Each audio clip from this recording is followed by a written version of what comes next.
الحمد لله رب المشرقين والمغربين،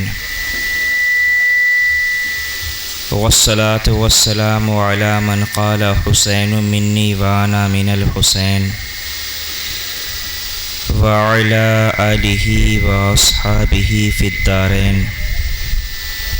وبعد، أعوذ بالله من الشيطان الرجيم. بسم الله الرحمن الرحيم.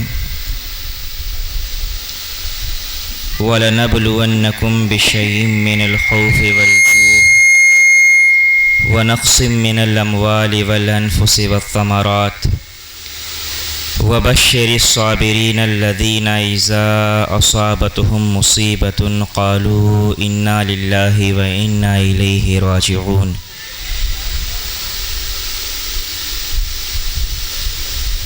وقال النبي صلى الله عليه وسلم: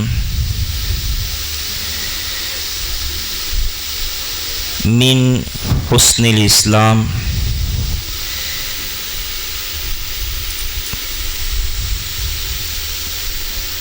قال النبی صلی اللہ تعالی علیہ وسلم: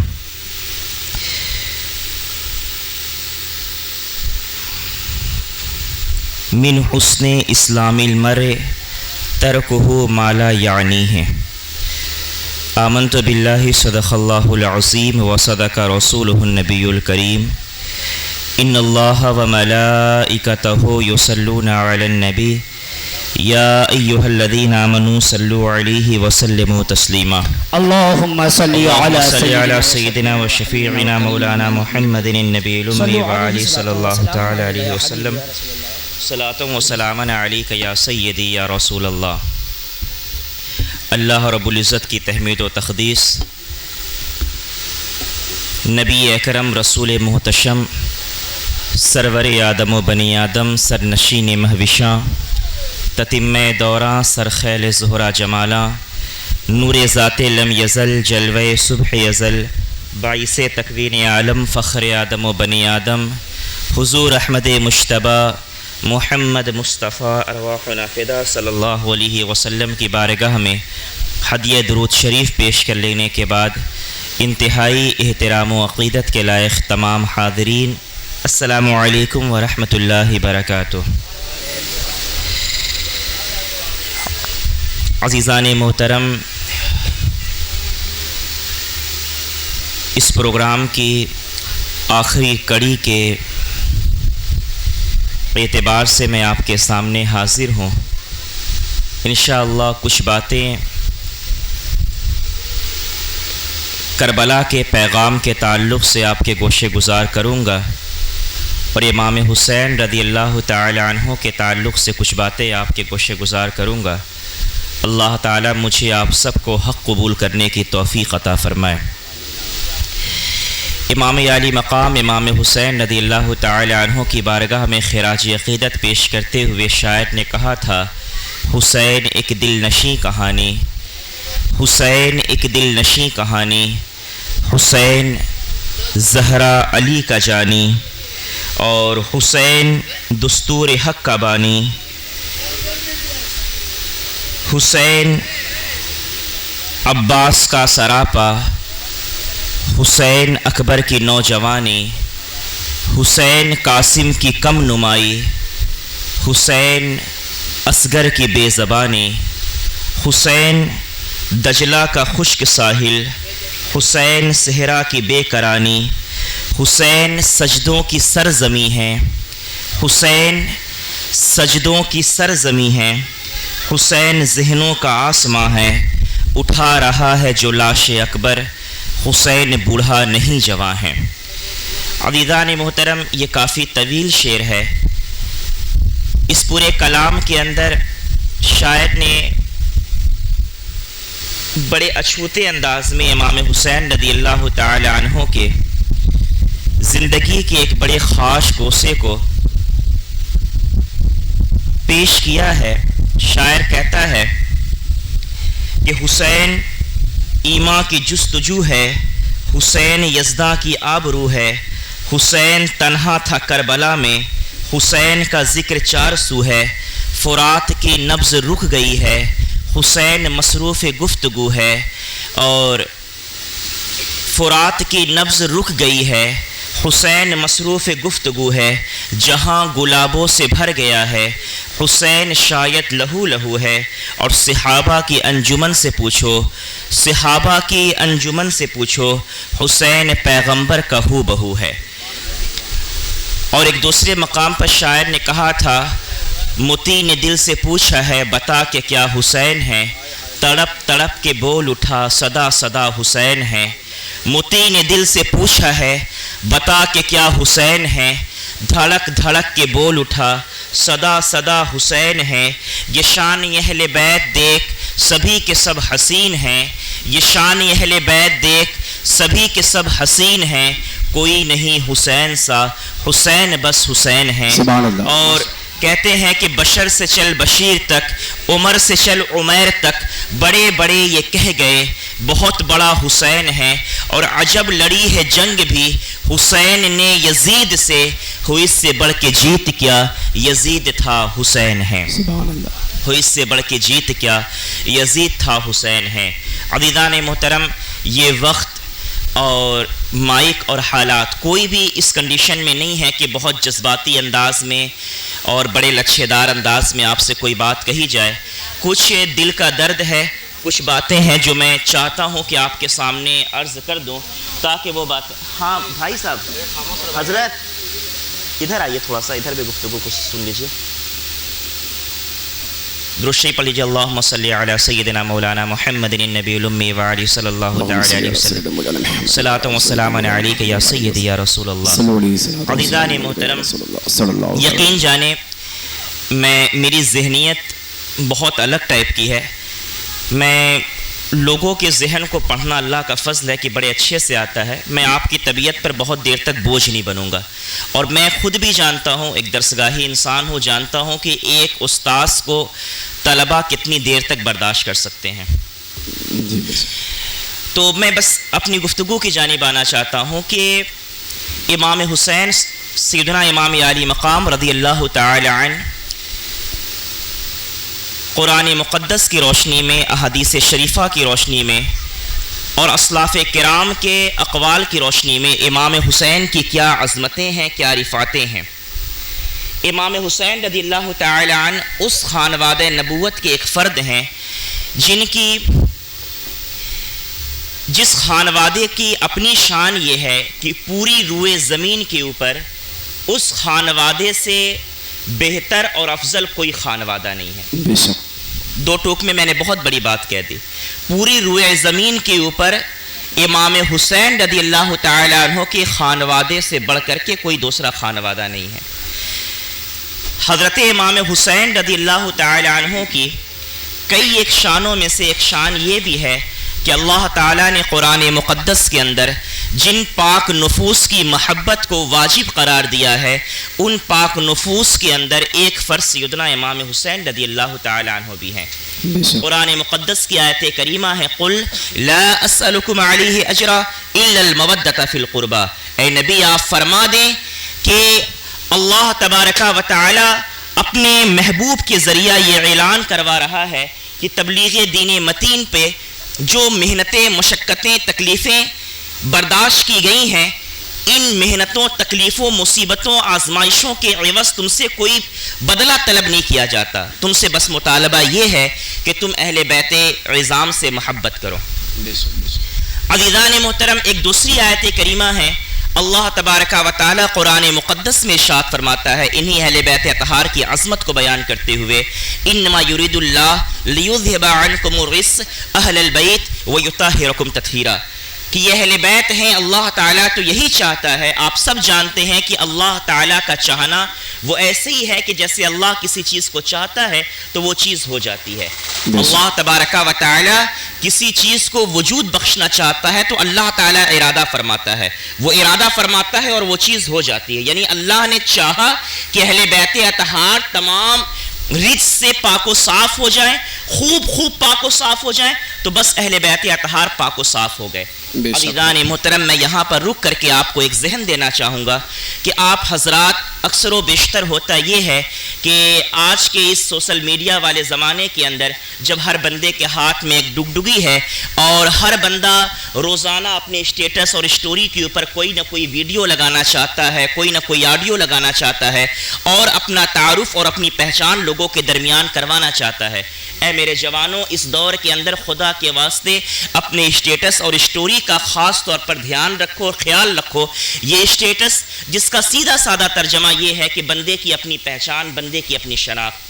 اگر آپ اپنے اسٹیٹس کے اوپر ماتم لگاتے ہیں، نوحے لگاتے ہیں، کسی اہل سنت و جماعت کے خلاف عقائد و نظریات رکھنے والوں کے بیانات کو اہل بیت اطہار کی محبت کے اعتراف میں لگاتے ہیں، تو عزیزان ملت آپ خود غور کر لیں کہ آپ کس کے ساتھ ہیں۔ آپ مجھے انصاف کے ساتھ بتائیں کہ کیا اہل بیت اعظام سے محبت کے لیے ہم ان رافضیوں یا شیعوں کے بیان کردہ جھوٹے اور من گھڑت واقعات کے محتاج ہیں؟ ہم ان کے ہرگز محتاج نہیں ہیں۔ اہل بیت اعظام سے محبت کے لیے، ان کی عظمتوں کو بیان کرنے کے لیے قرآن و حدیث ہمارے لیے کافی ہیں، بے شک ہمارے اسلاف کی روش اور ان کی باتیں کافی ہیں۔ تو خدا کے واسطے ایک پیغام آج اس محفل سے، سب سے پہلا پیغام یہ لے کر کے اٹھیں کہ آپ کبھی بھی ایسے کام کو انجام نہ دیں کہ غیر شعوری طور پر، ناسمجھی اور نادانی کے طور پر بھی کہیں ان رافضیوں اور تفضیلیوں یا پھر ان شیعوں کی حمایت ہو رہی ہو یا ان کے مشن کی ترویج ہو رہی ہو۔ ہم انجانے طور پر ہمیں تو سمجھ میں یہ آتا ہے کہ بھائی ہم تو اہل بیت سے محبت کے انداز میں لگا رہے ہیں، مگر میرے عزیز آپ کو معلوم ہونا چاہیے کہ اس عاشورہ کی شب میں جس کی صبح کو امام حسین رضی اللہ تعالی عنہ کو شہید کیا گیا، امام حسین اس رات کو اپنی بہن سیدہ زینب بنت فاطمہ سے یہ فرماتے ہیں کہ اے میری بہن زینب، مجھے معلوم ہے کہ کل مجھے شہید کر دیا جائے گا، مگر تم اپنے گریبان نہ پیٹنا، اپنے سینے، اپنے چہروں کو نہ نوچنا، اپنے سر سے چادر کو دور نہ کرنا اور اپنے کپڑوں کا نہ پھاڑنا۔ یہ وہ ساری باتیں تھیں جس کی وصیت سیدنا امام حسین رضی اللہ تعالی عنہ نے کربلا کے میدان میں عاشورہ کی شب میں، جس کی صبح کو امام حسین کی شہادت ہونی ہے، امام حسین وصیت فرما رہے ہیں۔ آپ غور کر کے دیکھیں کہ جن پاک نفوس کو نوحہ کرنے سے منع کیا گیا، سینہ کوبی کرنے سے منع کیا گیا، اور منع کرنے والی ذات کون ہے؟ سیدنا امام حسین کی ہے۔ آج وہی امام حسین رضی اللہ تعالی عنہ کا آپ نام لے کر کے، ان کی محبتوں کے راگ الاپ کر کے، آج ہمارے تازیوں کے پاس آپ اٹھا کر کے دیکھیں، لوگوں کو سمجھ میں، لوگ یہ سوچتے ہیں، شاید لوگوں کی یہ سوچیں ہو گئی ہیں کہ جب تک ہم نے ماتم نہیں بجایا شاید ہم نے محرم کا حق ہی ادا نہیں کیا۔ اللہ اپنی پناہ میں رکھے۔ تو عزیزان ملت، سب سے پہلا میرا پیغام آپ یاد رکھیں، اپنے دامن سے باندھ لیں کہ خدا کے واسطے ان نوحہ خوانیوں، ان ماتم زنیوں اور ان سینہ کوبیوں سے آپ حضرات سختی کے ساتھ پرہیز کریں۔ ان شیعوں کے روش پر چل کر کے، ان رافضیوں کے روش پر چل کر کے ایک رتی کے برابر ہمیں کوئی فائدہ ملنے والا نہیں ہے۔ آپ صرف اوپر سے دیکھ رہے ہیں کہ یہ اہل بیت کی محبت کرنے والے لوگ ہیں۔ بڑا مشہور شیعوں کا عالم دین ہے، پوری دنیا کے اندر مشہور، جواد نقوی ہے۔ آپ اس کی تقریریں اٹھا کر کے کبھی موقع ملے گا تو آپ مجھ سے مانگیے گا، میں آپ کو دوں گا۔ اس نے بڑے بڑے پروگراموں کے اندر، بڑے بڑے کانفرنس کے اندر اس نے کہا کہ آپ مجھے انصاف کے ساتھ بتائیں کہ امام حسین کو شہید کرنے والے لوگ کون تھے۔ اس نے خود اقرار کیا کہ امام حسین کو شہید کرنے والے لوگ کوئی اور نہیں تھے بلکہ شیعہ لوگ تھے۔ اس نے خود اقرار کیا۔ کل تک یہ باتیں سننی کہتے تھے تو لوگ منہ بند کرنے کے لیے آتے تھے کہ ایسا نہیں ہے۔ عزیزان ملت، اس بات کو یاد رکھے، کوفے کی سرزمین پر حضرت علی رضی اللہ تعالی عنہ سے محبت کا دم بھرنے والے یہ شیعان علی رہا کرتے تھے، اور یہ جھوٹی محبت اور فالتو یہ جھوٹی محبتیں رکھنے والے، منہ پر آنے والی محبتیں رکھنے والے یہ لوگ رہا کرتے تھے۔ اور انہی لوگوں نے سیدنا امام حسین رضی اللہ تعالی عنہ کو بڑی ریکویسٹ کر کے، بڑے خطوط بھیج کر کے امام حسین رضی اللہ تعالی عنہ کو بلوایا تھا۔ امام حسین یوں ہی نہیں آئے تھے، ان کے پاس ہزار کے قریب ان کوفیوں کے خطوط آئے تھے کہ اے حسین، ہم پر یزید حاکم مسلط کر دیا گیا ہے، ہم پر یزید جیسا ظالم جابر فاسق ہم پر حاکم مسلط کر دیا گیا ہے، ہم آپ کی بارگاہ میں استدعا کرتے ہیں، آپ کی بارگاہ میں گزارش کرتے ہیں کہ آپ تشریف لے کر کے آئیں، ہم آپ کی حمایت کریں گے، آپ کی بیعت کریں گے، آپ کا ساتھ دیں گے، اور یزید جو دین اسلام کے خلاف نظریات پھیلانا چاہتا ہے اس کے پھیلائے ہوئے نظریات کا قلعہ کما کر دیں گے۔ عزیزان ملت، ان تمام وجوہات کی بنیاد پر سیدنا امام عالی مقام امام حسین کربلا کے میدان میں تشریف لے کر کے آئے ہیں۔ عزیزان ملت، اور بنیادی وجوہات میں سے ایک بنیادی وجہ یہ بھی تھی کہ امام عالی مقام امام حسین کو جب کربلا کے میدان میں گھیر لیا گیا تو اس وقت سیدنا امام حسین نے 3 ترجیحات، 3 باتیں، 3 شرائط رکھی تھی۔ وہ 3 شرائط کیا تھی؟ یا تو مجھے یزید کے پاس ڈائریکٹ لے کر کے چلو، میں اس سے مل کر کے اپنے سارے معاملات طے تمام کر لوں گا، یا مجھے مدینہ واپس جانے دو، یا پھر مجھے کسی ایسی کفار اور مشرکین کی سرحد پر بھیج دو کہ میں وہاں پر جنگ کرتا ہوا شہید ہو جاؤں۔ مگر یہ کوفی، ان کا اپنا معاملہ یہ تھا کہ یہ کسی بھی حال میں امام حسین کو زندہ صحیح سلامت یزید کے پاس بھیجنے کے روادار نہیں تھے۔ اس کی بنیادی وجہ تھی نا، بنیادی وجہ معلوم ہے کیا تھی؟ کیونکہ امام حسین رضی اللہ تعالی عنہ کے پاس وہ سارے ڈاکومنٹس موجود تھے کہ جو اس بات پر دلالت کر رہے تھے، اس بات کے اوپر چلا کر کے بیان کر رہے تھے کہ حسین یزید کو اپنی پاؤں سے، یزید کی حکومت کو پاؤں سے ٹھوکر مارنے کے لیے خود نہیں آیا، بلکہ ایک بہت بڑی جماعت نے حسین کو بلایا ہے۔ اور وہ سارے ڈاکومنٹ خطوط کی شکل میں امام حسین کے پاس جو جھولے بھر کر کے ان کے خیمے میں رکھے گئے تھے، اور خیمے کے جلانے کی جو بہت ساری وجوہات ہیں نا، ان بہت ساری وجوہات میں سے ایک وجہ یہ بھی ہے کہ ان یزیدیوں نے شہادت امام حسین کے بعد پردہ نشین خواتین جس خیمے کے اندر موجود تھی، ان کی خیموں کو اس وجہ سے آگ لگائی کیونکہ اس خیمے کے اندر وہ سارے خطوط، وہ سارے ڈاکومنٹس موجود تھے، اور اگر خیموں کو آگ نہ لگائی جاتی اور وہ سارے ڈاکومنٹس باقی رہتے تو کل کے دن امام زین العابدین رضی اللہ تعالی عنہ ان سارے ڈاکومنٹس کو لے کر کے یزید کے پاس جاتے اور کہتے کہ دیکھو ہم ایسے ہی نہیں آئے تھے، ایک بہت بڑی جماعت نے ہمیں دعوت دی تھی اور کہا تھا کہ اگر آپ آج نہیں آتے ہیں تو کل قیامت کے دن ہم آپ کا دامن پکڑیں گے اور آپ کے نانا جان سے کہیں گے کہ ہم نے آپ کے نواسے کو بلایا تھا اپنی قیادت کرنے کے لیے، ہم نے آپ کے نواسے کو اپنی امامت کے لیے بلایا تھا، اپنی لیڈرشپ انجام دینے کے لیے آپ کے نواسے کو بلایا تھا، مگر آپ کے نواسے اپنی جان کی حفاظت کرتے ہوئے، ان کو اپنی جان اتنی عزیز تھی کہ یہ ہماری قیادت کرنے کے لیے، ہماری امامت کے فرائض انجام دینے کے لیے کوفہ کی سرزمین پر نہیں آئے۔ تو ان یزیدیوں کے پاس، ان کوفیوں کے پاس اللہ تعالیٰ کی بارگاہ میں پیش کرنے کے لیے اور اپنی برات کے لیے کوئی آخری وجہ بھی باقی نہ رہنے پائے، سیدنا امام حسین رضی اللہ تعالیٰ عنہ کربلا کے میدان میں اس بنیاد پر پہنچتے ہیں۔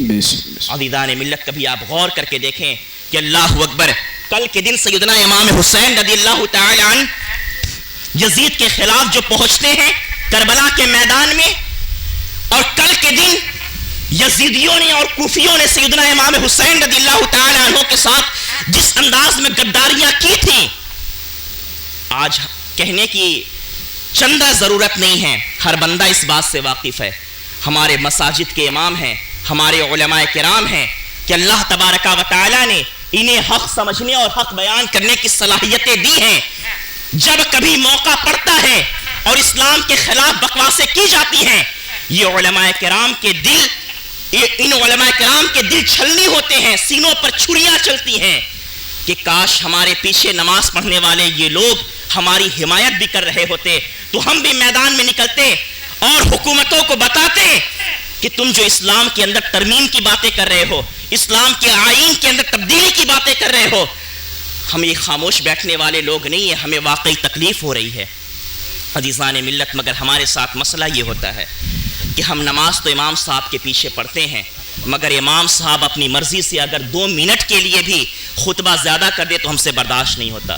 ہم نماز تو امام صاحب کے پیچھے پڑھتے ہیں، مگر بغیر ہمارے مشورے کے، بغیر پبلک کے مشورے کے، اگر امام صاحب ایک وقت کی نماز کا ٹائم آگے پیچھے کر دے تو اس پر ہم لڑنے جھگڑنے کے لیے، گالی گلوچ تک سے کرنے کے لیے آمادہ ہو جاتے ہیں۔ عزیزان ملت، امام حسین رضی اللہ تعالیٰ عنہ کی اس حیات طیبہ سے ہمیں یہ بھی سمجھنا چاہیے کہ ہمیں آپ سب کو اپنے علماء کی، اپنے ائمہ کی حمایت میں میدان عمل میں آنا ہے، ان کے دست و بازو بننے ہیں کہ جب کبھی ضرورت پڑے اور آپ کے علماء، آپ کے ذمہ داران جب آپ کو دعوت دیں تو اس وقت آپ اپنے کاروبار، اپنے گھر، اپنے محلے کا رونا لے کر کے نہ بیٹھیں، بلکہ ان کے ساتھ سر پر کفن باندھ کر کے نکلیں اور دنیا والوں کو یہ بتا دیں کہ جو جان مانگو تو جان دیں گے، جو مال مانگو تو مال دیں گے، مگر نہ ہم سے یہ ہو سکے گا، نبی کا جاہو جلال دیں گے۔ یہ کہ جان کیا ہے، اگر ہو کروڑوں تیرے نام پہ سب کو وارا کروں میں۔ زندگی یہ نہیں ہے کسی کے لیے، زندگی ہے نبی کی، نبی کے لیے۔ نہ سمجھ ورزیز یہ باتیں جذبات دلانے کے لیے میں نہیں کر رہا، آپ غور کر کے دیکھیں کہ آج فرانس کی سرزمین سے اور دنیا کے خطے خطے سے سرکار مدینہ صلی اللہ علیہ وسلم کی شان میں گستاخیاں کی جا رہی ہیں۔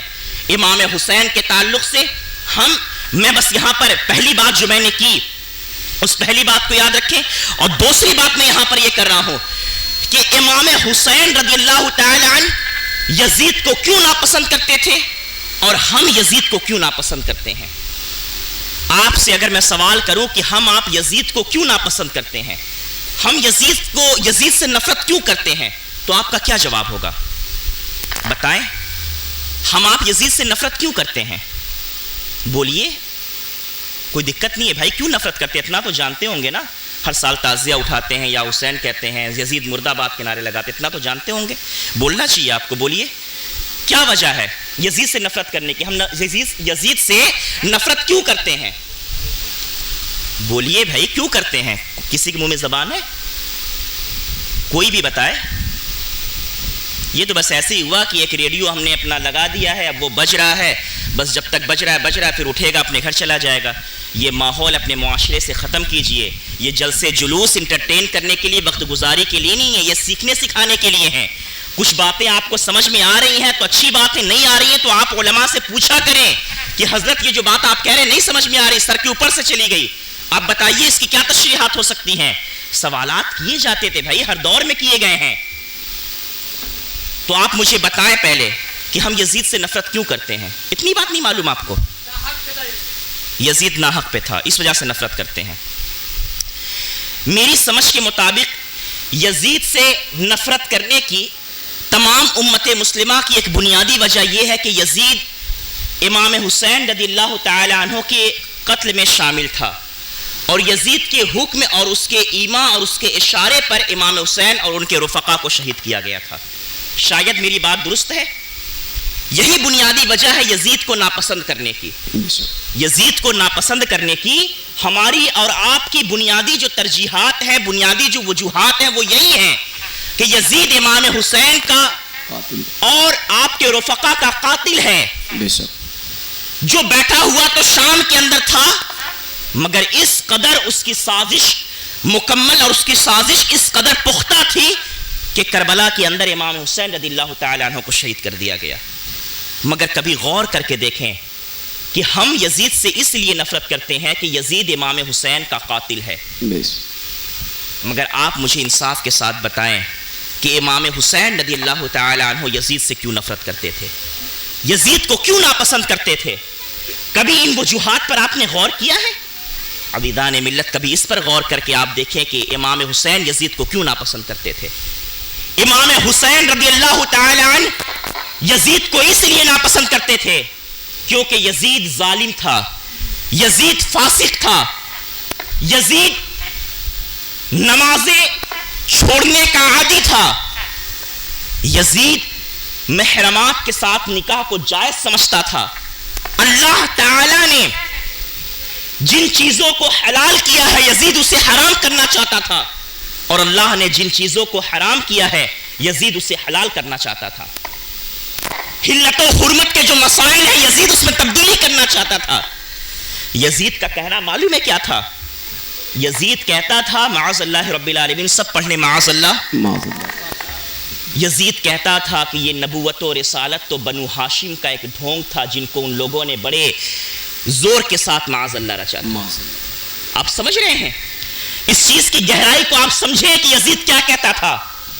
بنو ہاشم میں سرکار دو عالم صلی اللہ علیہ وسلم کا تعلق جس قبیلے اور جس خاندان سے ہے وہ بنو ہاشم کا خاندان ہے، یعنی وہ بنو ہاشم کا سہارا لے کر کے سرکار مدینہ صلی اللہ علیہ وسلم کی نبوت و رسالت پر حملہ کرتے ہوئے کہتا تھا کہ یہ نبوت اور رسالت تو معاذ اللہ محمد عربی صلی اللہ علیہ وسلم کا معاذ اللہ ڈھونگ تھا. معاذ اللہ استغفر اللہ. تو امام حسین رضی اللہ تعالی عنہ کربلا کے میدان میں یزید کے خلاف جو آئے ہیں اس کی بنیادی وجہ یہ تھی کہ امام حسین تحفظ ناموس رسالت کے لیے میدان عمل میں تشریف لے کر کے آئے تھے. بے شک بے شک. امام حسین کے کربلا کے میدان میں آنے کا بنیادی مقصد کیا تھا کہ یزید سرکار مدینہ صلی اللہ تعالی علیہ وسلم کی نبوت و رسالت کو ڈھونگ بتانا چاہتا تھا, ناموس کے ساتھ کھلواڑ کرنا چاہتا تھا. امام حسین رضی اللہ تعالی عنہ اسی ناموس رسالت کے تحفظ اور بقا کے لیے کربلا کے میدان میں تشریف لے کر کے آئے ہیں. اب دوسری بات سنیں, یزید جمعے کا خطیب تھا, یزید حافظ قرآن تھا, مگر حافظ قرآن اور جمعہ کا خطیب ہونے کے باوجود وہ نمازیں نہیں پڑھتا تھا. اور معلوم ہے کیا کہتا تھا؟ نمازیں نہ پڑھنے کے باوجود وہ کہتا یہ تھا کہ فویل للمصلین, معاذ اللہ رب العالمین. وہ اس کا مطلب دیکھیے کیا نکالتا تھا, مطلب نکالتا تھا کہ نماز پڑھنے والوں کے لیے تو قرآن نے کہا ہے کہ خرابیاں ہیں. آپ دیکھیں قرآن کو کس انداز میں کیسے توڑ مروڑ کر کے پیش کرتا تھا. کہتا تھا کہ فویل للمصلین. قرآن میں کہاں کہا گیا ہے کہ نماز پڑھنے والوں کے لیے ویل نہیں ہے؟ قرآن تو کہتا ہے کہ نماز پڑھنے والوں کے لیے ویل ہے. آپ بات کی گہرائی کے اندر جائیں اور سمجھیں کہ قرآن کی ایک آیت کو پیش کرتا تھا, اس کے بعد کی آیت نہیں پڑھتا تھا. فویل للمصلین الذین هم عن صلاتهم ساہون. یہ نماز کے اندر جو لوگ سستی کرتے ہیں, کاہلی کرتے ہیں, وقت گزار کر کے پڑھتے ہیں, ادھورے من سے پڑھتے ہیں, ان کے لیے ویل ہے, ان کے لیے خرابیاں ہیں. مگر اس کا مطلب دیکھیں آپ کیسے توڑ مڑ کر کے پیش کرتا تھا. تو میرے عزیزوں, میں آپ سبھی حضرات سے یہ گزارش اور التماس کرتا ہوں کہ آپ بس اس بات پر اگر غور کر لینا کہ ہم یزید سے نفرت کیوں کرتے ہیں اور امام حسین یزید سے نفرت کیوں کرتے تھے. امام حسین یزید کو ناپسند اس لیے کرتے تھے کیونکہ یزید قرآن مقدس کی حرمت کو پامال کرنا چاہتا تھا, سرکار مدینہ صلی اللہ علیہ وسلم کی عزت و حرمت کو پامال کرنا چاہتا تھا. یزید اسلام کے جو مقدسات ہیں ان کی عزت و حرمت کو پامال کرنا چاہتا تھا. امام حسین رضی اللہ تعالی عنہ انہی چیزوں کی عزت و ناموس کی حفاظت کے لیے میدان عمل کے اندر آئے ہیں. اور میں آپ کو ایک بات بتاؤں, بڑے بڑے ریسرچ اسکالرز اور بڑے بڑے محققین نے کہا ہے کہ سیدنا امام حسین رضی اللہ تعالی عنہ نے اگر اپنی جان آفری کے سپرد نہ کی ہوتی, امام حسین رضی اللہ تعالی عنہ نے کربلا کے میدان میں اپنی جان اگر قربان نہ کی ہوتی اور اسلام کا تحفظ اور اسلام کی بقا کے لیے میدانی عمل میں نہ آئے ہوتے, تو سیدنا امام حسین رضی اللہ تعالی عنہ کی اس میدان عمل میں نہ آنے کی بنیاد پر صبح قیامت تک کے لیے شریعت محفوظ نہیں رہتی. بات سمجھنے کی آپ حضرات کوشش کریں کہ امام حسین کی قربانی کتنی بڑی قربانی ہے. آج ہمارے ساتھ بہت بڑا مسئلہ یہ ہوا کہ جس طریقے سے ہم نے بہت ساری اسلامی یادگاروں کو رسم و رواج کا نام اور تہوار کا نام دے دیا, اسی طریقے سے محرم الحرام کو بھی تہوار کا, رسم و رواج کا اور چند خرافات کا نام دے دیا گیا ہے. آپ مجھے انصاف سے بتائیں کہ کیا سیدنا امام حسین رضی اللہ تعالی عنہ کی قربانی کا حق بس اسی سے ادا ہو جاتا ہے کہ بندہ تعزیہ اٹھا لے, بندہ نعرے لگا لے, بندہ یہ مالیدہ بنا لے, فاتحہ کر لے, نذر و نیاز کر لے؟ عزیزان ملت, اس سے حق ادا نہیں ہوتا. پھر حق ادا کیسے ہوتا ہے؟ میرے عزیز, کبھی تنہائی میں بیٹھ کر کے جن جگہوں پر ہمارے علاقے کی یہ کاغذ اور یہ فرماکول وغیرہ کی جو تعزیہ جن علاقوں کے اندر جاتی ہیں ٹھنڈی کرنے کے لیے, جن ندیوں کے اندر اور جن امام باڑوں کے اندر جاتی ہیں, ان کی حالتیں, ان کی کیفیتیں کیسی ہوتی ہیں, کبھی آپ اس پر غور کر کے دیکھیں. مجھے یاد آتی ہے ایک بات نسبت کی. کل تک تو لوگ امام حسین کے نام سے بنائے ہوئے اس تعزیہ کا اتنا ادب و احترام کرتے ہیں کہ کچھ لوگ اس کے سامنے کھڑے ہو کر کے کھڑے بی بی کا روزہ رکھتے ہیں, کچھ لوگ اس کے سامنے فاتحہ کرتے ہیں, کچھ لوگ اس کے سامنے آ کر کے سلام پیش کرتے ہیں. لوگوں کی اپنی بہت ساری چیزیں ہیں, اپنے اپنے طور پر پیدا کی ہوئی چیزیں ہیں جس کا شریعت سے اور اسلام سے دور تک کوئی واسطہ نہیں ہے. وہ سارے کام آج تعزیوں کے ساتھ کیے جاتے ہیں. مجھے انصاف کے ساتھ بتاؤ کہ جس چیز کی 10ویں محرم الحرام تک آپ نے نسبت کے اعتبار سے آپ نے اتنا ادب و احترام کیا, 10 تاریخ کی دوپہر کے بعد وہ سارا ادب و احترام کہاں چلا جاتا ہے؟ کیا اب اسے امام حسین سے نسبت نہیں رہی؟ یہ کیسا عجیب سی ڈوئل اسٹینڈرڈ پالیسی ہے، عجیب سی لوگوں کی فہم، عجیب سی لوگوں کی سوچ ہے۔ ہم نے تو حدیثوں میں پڑھا ہے کہ سرکار مدینہ صلی اللہ علیہ وسلم نے ایک مقام پر سیدنا عثمان غنی رضی اللہ تعالی عنہ کے ہاتھ کے حوالے سے کہا تھا کہ اے لوگوں، ابھی تو عثمان موجود نہیں ہیں، وہ میری بیٹی کے غالباً تیمارداری میں لگے ہوئے ہیں، میری بیٹی کی دیکھ بھال کر رہے ہیں، وہ یہاں پر جب بیعت کی جا رہی ہے تو بیعت میں موجود نہیں ہے، تو میں اپنے داماد عثمان کی جانب سے اپنا یہ ہاتھ عثمان کی طرف سے اپنے ہاتھ پر بیعت لیتا ہوں۔ غور کر رہے ہیں آپ میری بات پر کہ امام حسین رضی اللہ تعالی عنہ کی طرف منسوب ان تازیوں پر ایک نگاہ رکھیں اور ایک نسبت کا وہ بھی خیال کریں کہ ایک مرتبہ حضور نے کہا تھا کہ میرا یہ ہاتھ عثمان کا ہاتھ ہے اور میں عثمان کے ہاتھ کی بیعت کر رہا ہوں۔ سیدنا عثمان غنی رضی اللہ تعالیٰ عنہ فرماتے ہیں کہ جب سے سرکار نے کہا ہے اس وقت کا وقت ہے اور آج کا دن ہے، میں نے کبھی اپنے اس ہاتھ کو کسی ناپاک چیز کی طرف نہیں لگایا ہے، کسی گندے چیز کی طرف نہیں لگایا، بلکہ دوسرے مقام پر کہتے ہیں کہ میں نے کبھی اپنی شرمگاہ کی طرف اپنے اس ہاتھ کو نہیں لگایا۔ آپ غور کر رہے ہیں، بات سمجھ میں آ رہی ہے نا میرے عزیز؟ میری ان باتوں کو، میرا درد سمجھ کر کے آپ حضرات سن لیں اور اس پر عمل کرنے کی کوشش کریں کہ امام حسین اس سیدنا عثمان غنی کے ہاتھ کو ایک مرتبہ اللہ کے رسول نے کہا کہ یہ میرا ہاتھ ہے، یہ عثمان غنی کا ہاتھ ہے، تو اس کی اتنی عزت کی گئی، اس کی اتنی تکریم کی گئی، اور وہ تعزیہ کہ جس کو آپ امام حسین رضی اللہ تعالی عنہ کا روضہ کہتے ہیں، امام حسین رضی اللہ تعالی عنہ کا روضہ کہتے ہیں، کل تک اسے 10 تاریخ کی رات تک اسے چومتے ہیں، چاٹتے ہیں، اس کے گرد طواف کرتے ہیں، بہت ساری اس کے تعلق سے روایتیں کرتے ہیں کہ رات میں 12 بجے اس کی مینار جھک جاتی ہے، کوئی کیا ہو جاتا ہے، بہت ساری چیزیں۔ آپ بتائیں کہ 10 تاریخ کے بعد پھر کیا ہوتا ہے؟ کیا یہی انصاف بنتا ہے کہ اسے لے جا کر کے بڑی بے دردی کے ساتھ، کبھی لوگ مذاق بنایا کرتے تھے دوسرے مذہب کے لوگوں کا کہ ان کے یہاں جب لوگ مرتے ہیں اور وہ لے جا کر کے آگ کے حوالے کرتے ہیں نا، تو جب ان کی ہڈیاں کڑی ہونے لگتی ہیں اور ٹیڑھی ہونے لگتی ہیں تو بڑے بڑے بانس لے کر کے اس سے ان کی ہڈیوں پر مارا جاتا ہے کہ دیکھو یہ اکڑ رہا ہے، دیکھو یہ اکڑ رہا ہے۔ یہ باتیں کسی سے ڈھکی چھپی نہیں ہیں۔ کبھی آپ تصور کر کے دیکھیں کہ کل تک تو آپ نے کہا کہ یہ روضہ حسین ہے، یہ روضہ حسین ہے، یہ روضہ حسین ہے، اور آج آپ اس کے ساتھ وہی ڈنڈے کے ساتھ دیکھیں ہمارے بچے کیا کرتے ہیں، ڈنڈا لے کر کے اسے ایک گڈھا ہوتا ہے اس میں ڈالنے کے لیے کہ چور ہو جائے، اس کو مار رہے ہیں، کیا کرے اللہ بہتر جانے۔ میں وہ ساری تفصیلات میں نہیں جانا چاہتا، آپ عقل مند لوگ ہیں میرے عزیز، آپ کبھی غور کر کے دیکھیں، ایک چیز ہمیشہ یاد رکھیں کہ اسلام کے اندر جب اپنی طرف سے اسلام کے اندر ایجادات کی جائیں گی اور اسلام کے اندر اپنی طرف سے غلط رسومات کو رواج دیا جائے گا، تب تک دین اسلام کے اوپر ایسی مصیبتیں، پریشانیاں اور سوالیہ نشان اٹھائے جائیں گے کہ آپ چاہ کر کے بھی اس کا جواب نہیں دے پائیں گے۔ آج ہم آپ مسلمان بیلٹ کے اندر رہتے ہیں، مسلمان گھر میں پیدا ہوئے ہیں، آپ نہیں سمجھ پا رہے کہ مسلمانوں کو آج کیسے حالات کا سامنا ہے۔ آج دنیا خدا کے وجود کا انکار کرنے پر آمادہ ہے۔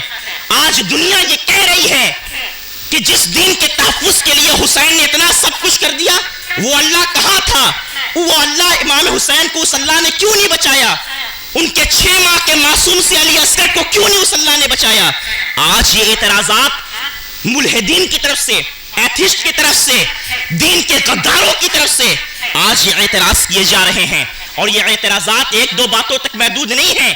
یہ اعتراضات ابھی بیت المقدس کی حفاظت کے لیے جو لوگ لگے ہوئے ہیں، اپنی جان کی قربانیاں پیش کر رہے ہیں اور گرم پانی کھولا کر کے وہ پی رہے ہیں، یا ان کو پینے کے لیے پانی ہی میسر نہیں ہے، ان کے چھوٹے چھوٹے بچے بھی آخری وقت میں یہ کہہ رہے ہیں کہ ہم پر جو مصیبتیں آ رہی ہیں، اے اللہ تو دیکھ لے کہ ہم تیرے دین پر راضی ہیں۔ عزیزان ملت، وہ چھوٹے چھوٹے بچے آج ان پر کمنٹ پاس کیے جا رہے ہیں، کہا جا رہا ہے کہ اللہ کے گھر کی حفاظت کے لیے یہ فلسطینی لگے ہوئے ہیں، پھر بھی انہیں مصیبت دی جا رہی ہے، پھر بھی یہ پریشان ہو رہے ہیں.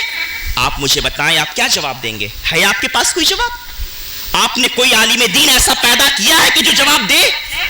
آپ نے اپنے علاقے کے اندر پورے بنارس اور بنارس کے اطراف، بنارس سے جو لگے ہوئے شہر، گاؤں اور قصبے ہیں، سب کا جائزہ لے کر کے آپ دیکھیں، ایک بھی اسلامک ریسرچ سینٹر آپ کو ایسا موجود نظر نہیں آئے گا کہ جو اس طرح کے پیدا ہونے والے سوالات کا جواب دے سکے اور لوگوں کی آنکھوں میں آنکھیں ڈال کر کے بتا سکے کہ دیکھو یہ جو شہید ہو رہے ہیں تمہاری نگاہ کے اندر ان پر ظلم کیا جا رہا ہے، مگر اگر ہم مسلمان ہیں، ہماری نقطۂ نظر سے پوچھو تو تم سب جانتے ہو کہ اللہ نے جسے زندگی دی ہے اسے ایک نہ ایک دن مرنا ہے. مگر ہمارے یہاں مرد تو بندہ شراب کے نشے میں آ کر کے کسی گاڑی کے نیچے آتا ہے، مر تو ویسے بھی جاتا ہے، چھت پہ سے کود کر کے مر جاتا ہے، کہیں لڑائی جھگڑا کرتے ہوئے مر جاتا ہے، کہیں بیمار پڑ کر کے بستر مرگ پر مر جاتا ہے، کہیں ہاسپٹل میں دم توڑ دیتا ہے.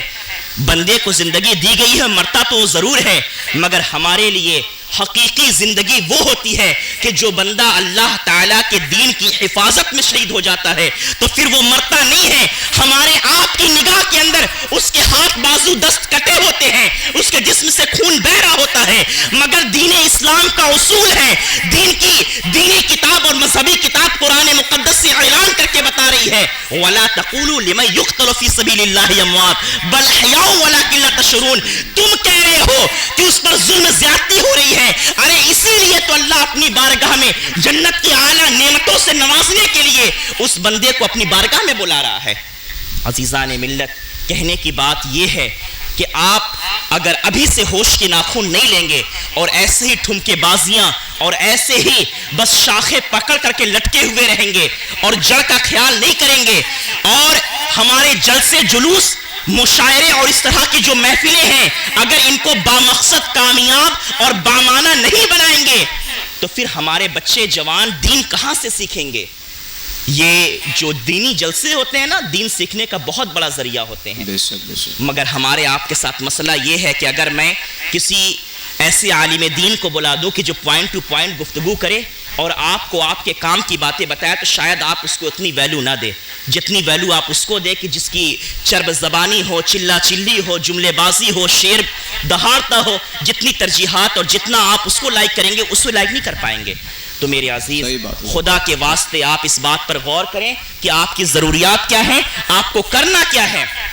تو ہمارے کرنے کے جو کام ہے وہ یہ ہے بنیادی طور پر کہ امام حسین رضی اللہ تعالیٰ عنہ کے مشن کو سمجھے. آج تک آپ نے امام حسین کے فضائل کو سمجھا ہوگا، میں ایک نئے انداز میں امام حسین کی فضیلت کو بیان کرنے لگا ہوں. وہ نئے انداز میں بیان کرنا کیا ہے کہ میرے عزیز، سرکار امام حسین کی عمر جس وقت حضور صلی اللہ علیہ وسلم کا وصال ہوا ہے تقریباً 6 سال کے قریب عمر تھی. تقریباً امام حسین کی عمر کتنی تھی؟ تقریباً 6 سال کی. آج ہمارے معاشرے کے 6 سال کا بچے کی کیفیت کیا ہوتی ہے کسی سے مخفی نہیں ہے. امام حسین کی عمر تقریباً 6 سال تھی. سرکار مدینہ صلی اللہ علیہ وسلم کا وصال ہوا، مگر اس چھوٹی سی عمر کے اندر بھی امام حسین رضی اللہ تعالیٰ عنہ کی شان، ان کی عظمت اور سرکار مدینہ صلی اللہ علیہ وسلم کی حدیثوں سے اور حضور کی باتوں سے محبت کا اندازہ لگائیں کہ امام حسین رضی اللہ تعالیٰ عنہ نے اس اپنی چھوٹی سی عمر میں بلا واسطہ حضور صلی اللہ علیہ وسلم سے 8 حدیثیں سن کر کے یاد رکھی تھیں. 8 حدیثیں، 1-2 حدیث نہیں، 8 حدیثیں تقریباً سن کر کے یاد رکھی تھی.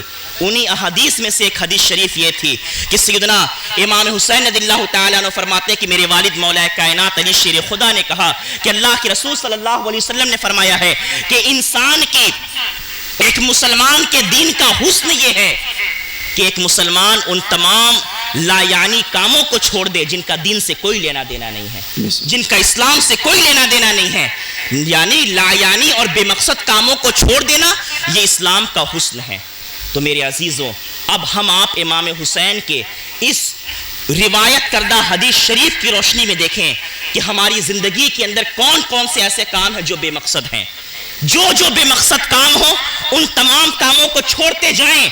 پھر اس کے بعد آپ دیکھیں گے کہ امام حسین رضی اللہ تعالیٰ عنہ کا ہم پر کس قدر فیض ہوتا ہے، کس قدر امام حسین رضی اللہ تعالیٰ عنہ کا کرم ہوتا ہے. لا یعنی کاموں کو چھوڑ دینا، ترک کر دینا، یہ اسلام کا حسن ہے۔ اور آج مسلمانوں کی حالتیں کیا ہیں کہ مسلمان اکثر و بیشتر لا یعنی کام میں لگے ہوئے ہیں۔ مسلمانوں کو چاہیے کہ وہ نمازوں کی پابندیاں کریں، مسجد میں نظر نہیں آئیں گے۔ مجھے بڑی حیرانی ہوتی ہے کہ ہمارے معاشرے کے بچے عاشورہ کی رات میں پوری رات جگتے ہیں اور فجر کے وقت اس لیے سو جاتے ہیں کہ 10-11 بجے سے پھر اٹھ کر کے پھر ہمیں تعزیہ میں یا حسین کرنا ہے۔ یہ کیسی محبت ہے، یہ کیسی حسین پاک کے نام کا نعرہ ہے کہ جس نعرے کی بنیاد پر آپ اپنے بستر سے اٹھ کر کے نمازوں کی طرف نہیں جا پا رہے، نمازوں کی اہمیتوں کو نہیں سمجھ پا رہے۔ کیسی امام حسین کی محبت ہے، کس حسین کا آپ نام لیتے ہیں؟ امام حسین رضی اللہ تعالی عنہ کا معاملہ یہ ہے کہ امام حسین ایک دن میں 1000 رکعت کے قریب نمازیں پڑھا کرتے تھے۔ آپ مجھے بتائیں کہ ہم آپ کئے رکعت نماز پڑھتے ہیں؟ عزیزان ملت، سیدنا امام حسین رضی اللہ تعالی، درود پاک پڑھ لیں، اللہم صلی علی سیدنا و شفیعنا مولانا محمد وعلی آل سیدنا مولانا صلی اللہ تعالی علیہ وسلم، صلاۃ و سلام علیہ یا سیدی یا رسول اللہ صلی اللہ علیہ وسلم۔ عزیزان ملت، سیدنا امام حسین رضی اللہ تعالی عنہ کی اس قربانی کی اہمیت کو سمجھیں اور خدا کے واسطے اسے مذاق نہ ہونے دیں، ورنہ آج روافظ نے یہ طریقہ نکال رکھا ہے کہ چند سالوں سے دیکھا یہ جا رہا ہے کہ باقاعدہ طور پر جیسے فلمی ڈرامے بنائے جاتے ہیں، آج ان یزید کے مشن کو آگے بڑھاتے ہوئے امام حسین کی محبت کا دم بھر کر کے آج یہ روافظ اور یہ نام نہاد، یہ اپنے آپ کو شیعان علی اور شیعان حسین کہنے والے لوگ آج باقاعدہ طور پر ڈرامے کے انداز میں اسے فلما رہے ہیں، ناٹک کے طور پر اسے آزما رہے ہیں باقاعدہ طور پر۔ آپ سوشل میڈیا پر اٹھا کر کے دیکھ لیجئے، استغفر اللہ 100,000 بار معاذ اللہ، ایک عورت کو سیدہ زینب بنت فاطمہ رضی اللہ تعالی عنہا کی طرف منسوب کیا جاتا ہے اور انہی گروہ میں سے، انہی شیعوں میں سے ایک کو تیار کیا جاتا ہے کہ وہ حضرت فاطمہ زہرا کو دھکے دے، ان کے سر سے چادر کو چھینے۔ آپ مجھے بتائیں کہ یہ کرنے والا کون ہے، یہ کرانے والے کون ہیں؟ یہ ڈرامہ جو درشایا جا رہا ہے، آپ دنیا والوں کو کیا پیغام دینا چاہتے ہیں؟ آپ دنیا والوں کو کیا پیغام دینا چاہتے ہیں؟ دین اسلام کے حسن میں سے ایک بہترین، ایک زبردست اور بنیادی حسن یہ ہے کہ یہ دین اسلام جو ہے نا، یہ غیب پر یقین اور ایمان رکھنے والا دین ہے۔ شہود پر ایمان لانا یہ کوئی کمال کی بات نہیں ہے۔ یہ دین جو ہے نا، یہ منقولی ہے، جو پہلے سے کہا گیا، جو نقل کیا گیا، وہ دین ہم تک آج پہنچا ہے۔ باقاعدہ ڈرامے بنا کر کے ہمیں نبی کی سیرت کو سمجھنے کے لیے، ہمیں کربلا کو سمجھنے کے لیے کسی ڈرامے کے بنانے کی ضرورت نہیں ہے۔ تو خدا کے واسطے آپ حضرات ان چیزوں سے پرہیز کریں۔ اور میں نے بار بار جو شیعوں کے تعلق سے باتیں کی ہیں، اس کی ایک بنیادی وجہ میرے عزیزوں یہ بھی ہے کہ اس دور کا سب سے بڑا جو فتنہ نظر آ رہا ہے، وہ فتنہ ہمارے آپ سب کے لیے، یہ جو ادھر کا جو علاقہ ہے، ہندوستان اور ہمارے پڑوسی ملک اور بنگلہ دیش وغیرہ، یہاں کا جو فتنہ سب سے بڑا نظر آ رہا ہے، وہ فتنہ رافضیت کا فتنہ ہے۔ اس لیے اس فتنے کو، اس رافضیت اور تفضیلیت کے فتنے کو بڑی ذمہ داری کے ساتھ اور بڑی ہوش مندی اور دانش مندی کے ساتھ لیں اور اپنی قوم کو، اپنے جوانوں کو، اپنے بچوں، دوستوں، احباب، رشتہ داروں کو اس فتنے سے جہاں تک ہو سکے بچائیں۔ امام حسین رضی اللہ تعالی عنہ نے کربلا کے میدان میں جو قربانی پیش کی ہے میرے عزیز، وہ قربانی لفظوں میں بیان نہیں کی جا سکتی۔ امام حسین نے جو قربانی پیش کی ہے، اللہ اکبر، میں یہ تو نہیں بیان کر سکتا یہاں پر کہ امام حسین رضی اللہ تعالی عنہ کے جسم کے اوپر کتنے تیروں کے زخم لگے تھے، کتنے تلواروں کے زخم لگے تھے اور کیا کیا معاملات ہوئے تھے۔ میں یہ باتیں تو یہاں پر نہیں تفصیل کے ساتھ بیان کر سکتا، بس اتنا بتا سکتا ہوں کہ جب خانوادہ نبوت کے ایک فرد سے، حسین اعظم کے پوتے سے، جب سوال کیا گیا کہ اے امام حسین کے نواسے، اے امام حسین کے پوتے، آپ ہمیں بتائیں کہ کربلا کے میدان میں آپ کے نانا جان کے جسم مقدس پر کتنے تیروں، تلواروں، نیزوں کے زخم تھے؟ لوگ تو اس کی تفصیلات بیان کرتے ہیں، کیا ہے یار، اس کو بند کر دیا جائے۔ تیروں، تلواروں، نیزوں کے کتنے زخم تھے؟ تو سیدنا امام پاک کے پوتے فرماتے ہیں کہ اتنی زیادہ باتیں تو میں نہیں بتا سکتا. ہاں اتنا ضرور تم سے کہوں گا کہ تم خود اپنے ہوش کے ناخن لو, تم خود اپنی عقل لگاؤ کہ جہاں پر 22,000 کا لشکر ہو, 22,000 کا لشکر ہو اور ان سب کی نگاہ ایک حسین پر ہو کہ ہم حسین کو قتل کر دیں, ہم حسین کو شہید کر دیں, ہمارا تیر حسین کو لگ جائے, ہماری تلوار سے حسین کا سر قلم ہو جائے. جب ہر ایک کا مطمئن نظر حسین کی ذات ہو تو پھر یہ پوچھنا نہیں بنتا کہ حسین کے جسم پر کتنے تیر و تلواروں کے زخم لگے تھے. پھر تو یہ پوچھنا چاہیے کہ ان 22,000 بھیڑیوں کے بیچ میں ایک حسینی شیر جب پہنچا تھا تو کیا اس کے جسم کے اوپر کوئی جگہ باقی رہ گئی تھی کہ جہاں پر تیر و تلواروں نیزوں کو زخم نہ لگے ہوں؟ اس وقت یہ نہیں پوچھا جاتا کتنے زخم لگے تھے, اس وقت یہ پوچھا جاتا ہے کیا جسم پر کوئی جگہ باقی رہ گئی تھی کہ جہاں پر تیر و تلواروں نیزوں کے زخم نہ لگے ہوں. عزیزان ملت کبھی سوچ کر کے دیکھیں وہ جسم مقدس جسے حضور چومتے تھے, جسے حضور سونگتے تھے, جسے حضور اپنے کاندھوں پر اٹھاتے تھے, جسے حضور اپنے پیٹھ پر سوار کرتے تھے, حضور جن کے لیے اپنے سجدوں کو لمبا کرتے تھے, حضور جن کے لیے اپنے خطبے کو روکا کرتے تھے, حضور جنہیں اپنے دنیا کے 2 جنتی پھول کہا کرتے تھے, حضور جن کے ناموں کو فرماتے تھے کہ اللہ کے حکم سے میں نے ان کا نام حسین رکھا ہے. عزیزان ملت ایسے شخص کو, ایسے حسین کو کربلا کے میدان کے اندر کلمہ پڑھنے والے لوگوں نے شہید کر دیا.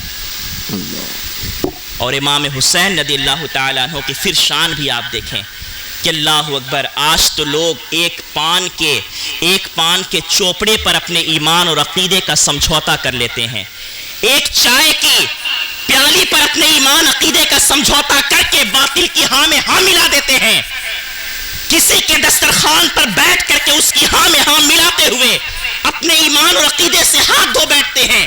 ساری زندگی مولوی نے, امام نے, شہداء نے, اولیاء نے جو سبق پڑھایا اسے اٹھا کر کے طاق پر رکھ دیتے ہیں. عزیزان ملت کبھی غور کر کے دیکھیں کہ آج لوگ تو اپنے ایمان و عقیدے کو ایک چائے کی پیالی اور ایک پان کے چوپڑے پر بیچ دیتے ہیں. وار امام حسین, آپ کی عظمتوں کو سلام کہ آپ آج دنیا کا دستور یہ ہے, بلکہ ابتدا سے دنیا کا دستور یہ ہے کہ لوگ سر بچانے کے لیے ہاتھ دے دیتے ہیں, حمایت کر لیتے ہیں, نیچے سے ٹیبل کے نیچے سے ہاتھ ملا لیتے ہیں, دیوار کے پیچھے سے ہاتھ ملا لیتے ہیں. ایسے وقت میں جب کسی پر بن آتی ہے, کسی کی جان پر اور کسی کی گردن پر بن آتی ہے تو لوگ ہاتھ ملا لیتے ہیں, اپنے ضمیر کا سودا کر لیتے ہیں, اپنی غیرتوں کو بیچ دیتے ہیں.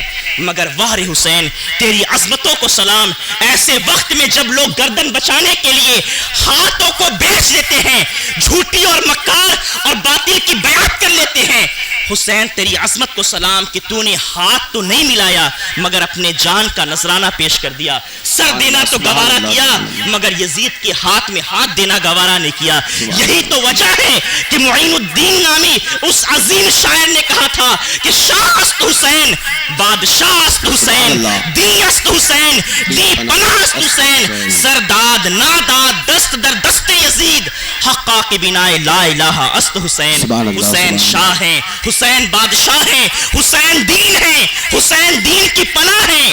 حسین وہ ہے کہ جنہوں نے اپنا سب کچھ قربان کر دیا مگر یزید کے ہاتھ پر ہاتھ نہیں دیا.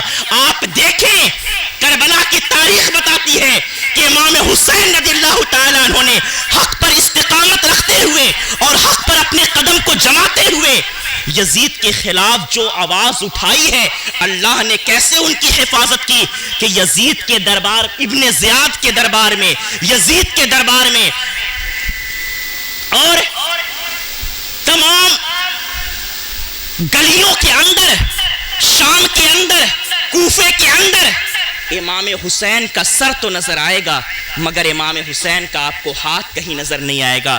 ارے ہو سکتا تھا کہ یزید کے دربار میں امام حسین کا سر نہ پہنچایا جاتا, امام حسین کا ہاتھ ہی پہنچ جاتا اور یزید امام حسین کے اس کٹے ہوئے ہاتھ کو ہی اپنے ہاتھ پر رکھ کر کے کہہ دیتا کہ حسین دیکھ, کل تک تو نے اپنی زندگی میں میری بیعت سے انکار کیا تھا, آج میری طاقت دیکھ, میرے حوصلے دیکھ کہ تیرے قتل ہو جانے کے بعد, تیرے شہید ہو جانے کے بعد آج تیرا مردہ ہاتھ میرے ہاتھ پر پڑا ہوا ہے. کیا وجہ ہے کہ سر حسین تو ملتا ہے مگر دست حسین کا تذکرہ نہیں ملتا؟ بنیادی وجہ یہ ہے کہ بندہ جب تک اپنی سانس میں سانس باقی ہے، جب تک زندگی میں جب تک جان میں جان باقی ہے، جب تک سانسیں سلامت ہیں، اگر بندہ دین کی حفاظت کرتا ہے، دین کے لیے لڑتا ہے، تو اس کے مرنے کے بعد بھی اس کے اعضاء کی حفاظت پروردگار عالم کی جانب سے ہو رہی ہوتی ہے. بے شک بے شک. اس کی ایک دو مثالیں نہیں ہیں. ایک مثال میں بس دے کر کے اپنی گفتگو ختم کروں. عزیزان ملت سیدنا امام احمد ابن حنبل کا واقعہ آپ سنیں. امام احمد ابن حنبل جنہوں نے قرآن مقدس کے تعلق سے بڑی عظیم تبلیغ کی تھی، اور قرآن کے تعلق سے جب یہ مسئلہ اٹھا تھا کہ قرآن اللہ کا مخلوق ہے، قرآن اللہ کی مخلوق ہے، جب خلق قرآن کا مسئلہ اٹھایا گیا تھا تو اس وقت حضرت امام احمد ابن حنبل نے کہا تھا کہ نہیں، قرآن اللہ کا مخلوق نہیں ہے، قرآن مخلوق نہیں ہے بلکہ قرآن اللہ کا کلام ہے. قرآن مخلوق نہیں ہے بلکہ اللہ کا کلام ہے. تو امام احمد ابن حنبل رضی اللہ تعالی عنہ کو قید کر دیا گیا اور ان پر کوڑے برسائے گئے. جب ان کا انتقال ہو گیا نا تو ان کا جو تہبند تھا وہ کافی ڈھیلا تھا، اور جب غسال نہلانے کے قریب انہیں لے کر کے گیا اور جب ان کے تہبند کو کسی نے کھینچنا چاہا تو ایسا لگتا تھا کہ جیسے ان کے تہبند کو بڑی زور سے کسی نے پکڑا ہوا ہو، اور تہبند بڑی کوشش کے باوجود بھی نہیں کھلا. تو بندہ جب دین کی حفاظت پہ لگا ہوا رہتا ہے تو اس وقت میں جب وہ اپنی حفاظت لوگوں کی نگاہ میں نہ کر سکے تو اللہ تبارک و تعالی غیب سے اس کی حفاظت فرماتا ہے. اس لیے میرے عزیزو، امام حسین رضی اللہ تعالی عنہ کی قربانی کو سمجھو. اور میں آپ سے بس یہ پیغام دے کر کے رخصت ہو رہا ہوں کہ ہمیں آپ سب کو کربلا آپ ہم سے مت سیکھیے، کربلا کسی پاکستانی یا بنگلہ دیشی سے آپ مت سیکھیے. میری بات بس 2 جملے بلکہ 2-3 منٹ میں گفتگو ختم کر رہا ہوں. اس بات کو آپ یاد رکھیں کہ ہمیں کربلا سیکھنی ہے نا تو آپ مجھ سے مت سیکھیں. آپ کربلا آج کے دور کے کسی مولوی سے آپ مت سیکھیے. اگر کربلا کا پیغام سیکھنا ہے، کربلا کا درس سیکھنا ہے تو آپ اس سے سیکھیے جو کربلا کے میدان میں شہادت امام حسین کے بعد بھی موجود تھے، جنہوں نے یزید کے دربار میں بھی اپنی نمائندگی کی ہے، اور جو واپس مدینہ شریف کی سرزمین پر آئے ہیں، اور مدینہ آنے کے بعد جنہوں نے اپنی عمر کا تقریباً 40 سال کا عرصہ گزارا ہے. میں یہاں پر بات کر رہا ہوں امام زین العابدین، امام علی اوسط، سید سجاد، عابد بیمار رضی اللہ تعالی عنہ کی.